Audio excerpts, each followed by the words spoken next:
ایک غریب آدمی بدو رات کے وقت وہ کہیں بیچارہ صبح سے چلا تھا، مدینے پہنچتے اسے رات ہو گئی.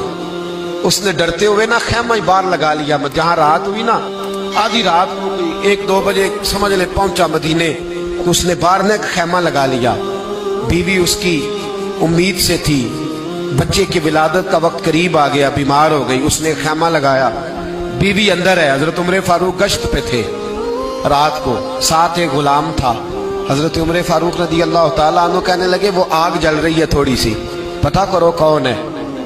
تو آپ کا غلام پتہ کرنے گیا تو بدو نے ڈانٹ دیا، کہنے لگے جاؤ تمہیں کیوں بتاؤں.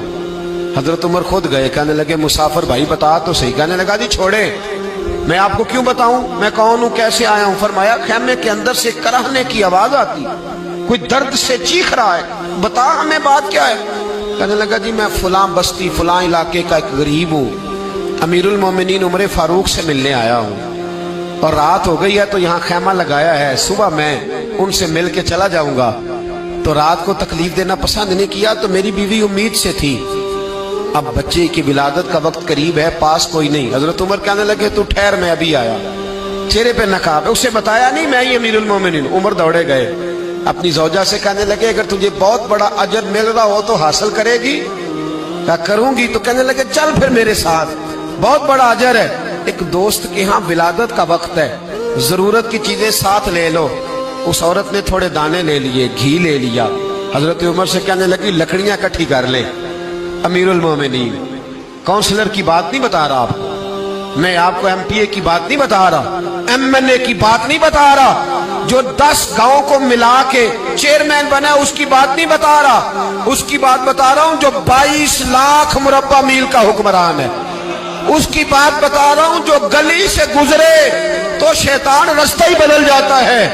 اس کی بات بتا رہا ہوں جس کے بارے میں میرے مصطفیٰ کریم صلی اللہ تعالیٰ علیہ وآلہ وسلم نے فرمایا میرا عمر تو وہ ہے کہ 950 سال حضرت جبریل بھی اس کی شان بیان کرے تو عظمت ختم نہیں ہوتی. اتنا بڑا شخص. حضرت عمر نے لکڑیاں اکٹھی کی، اینٹوں کا روڑے لے کے چولہا بنایا، پہنچ گئے. آپ کی زوجہ کہنے لگی یہ تھوڑے دانے ڈالنے، گھی ڈالنے اور ایک لکڑی لے کے اس کو ہلائیں، تیار کریں. خود زوجہ اندر چلی گئی، حضرت عمر باہر پکانے لگے. وہ بدو کہتا ہے میں اس طرح کا ان کے ساتھ بہیو کرنے لگا جیسے وہ کسی چوکیدار کے ساتھ نہیں کرتا. میں نے سمجھا یہ عمر نے چوکیدار رکھے آنے جانے والے مہمانوں کا. میں کبھی پانی کا پیالہ مانگتا، کبھی کوئی بات، عمر دوڑے جاتے، کبھی پانی لاتے. او مسلمانوں، او میرے رسول کے غلام عزیزو، حضرت عمر فاروق وہ غلام کہتا ہے میں عمر سے کہتا، میں کہتا غلام پانی لا تو عمر دوڑ کے پانی لاتے. میں کہتا تجھے گھی پکانا بھی آتا ہے، پہلے بھی کبھی پکایا ہے؟ تو عمر فرماتے کوشش تو کر رہا ہوں. میں کہتا پہلے بھی کبھی تیری بیوی نے یہ کام کیا ہے؟ تو حضرت عمر کہنے لگے مجھے یاد نہیں، پوچھ کے بتاؤں گا. کہتے ہیں کیا رنگ تھا، کیا انداز تھا، کیا مصطفیٰ کی تربیت تھی، کیا انداز حضور نے سکھائے غلاموں کو. یہ کس طرح کا امیر ہے کہ یہ ہنڈیاں پکا رہا ہے، پھونکے مار رہا ہے ایک غریب کے لیے، دیہاتی کے لیے جسے جانتے بھی نہیں. اندر اس شخص کی بیوی کے ہاں بیٹا پیدا ہوا تو حضرت عمر کی بیوی اندر سے بول کے کہنے لگی امیر المومنین مبارک ہو، آپ کے دوست کے ہاں بیٹا پیدا ہوا ہے. جب کہا نا امیر المومنین مبارک ہو تو وہ شخص کہتا ہے میرے ہاتھ کانپنے لگے اور میں اس طرح دوڑا کہ میری پگڑی گر گئی. میں دوڑا تو عمر نے بلایا، کہا کدھر جاتے ہو؟